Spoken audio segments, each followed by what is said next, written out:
ఇప్పుడు చాలా మంది మిస్ వరల్డ్ పోటీలని ఎంకరేజ్ చేస్తున్నారు. చాలా మంది నాయకులు గూడా మేము సమర్థిస్తున్నాం అసలు దీన్ని. ఓకే అంటున్నారు. అంటే మీరెందుకు వ్యతిరేకిస్తున్నారు? అదేనండి. దాని వెనక ఏమైనా కారణం ఉందా? భారతీయ సంస్కృతి, భారతీయ పరిరక్షకులం అని మాట్లాడేవాళ్ళు సిగ్గుపడడం చేతగాని జాతి ఈ దేశంలో పాలకులు.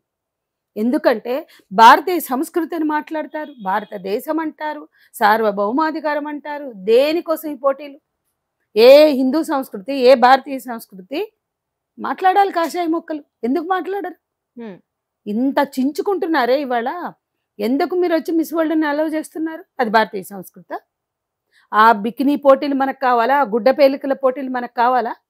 ఆ క్యాట్ వాకులు మనకు కావాలా? భారత స్త్రీలకు అవసరమా? మమ్మల్నేమో దేశభక్తి లేదు, ప్రేమ లేదంటారు. దేశ సంస్కృతి పట్ల ప్రేమ ఉంది. దేశ వనరుల పట్ల, దేశ సార్వభౌమాధికారం పట్ల ప్రేమ ఉంది కాబట్టి మిస్ వరల్డ్ మాకు అవసరం లేదని చెప్తున్నాం.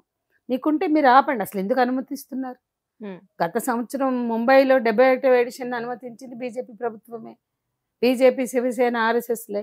ఈ సంవత్సరం కేంద్రంలో బీజేపీ, రాష్ట్రంలో కాంగ్రెస్. 47 నుంచి బ్రిటిష్ వలస పాలకులకి జీ హుజూర్, జో హుకుం అంటూనే ఉన్నారు. పాలకులు ఎవరైనా వాళ్ళకి గులాంగిరి చేస్తూనే ఉన్నారు. జీ హుజూర్, జో హుకుం అన్నది ఎవరికి అంటే ఆ రోజు వలస పాలకులకి, సామ్రాజ్యవాదులకి. ఈ రోజు కూడా అదే సామ్రాజ్యవాదులకి ఇవాళ తొత్తులుగా మారారు తప్ప దేశ సార్వభౌమాధికారం పట్ల, దేశ సంస్కృతి పట్ల, దేశ వనరుల పట్ల ప్రేమ ఉన్న పాలకులు వీళ్ళు కారు. అది మాత్రం సత్యం, వాస్తవం.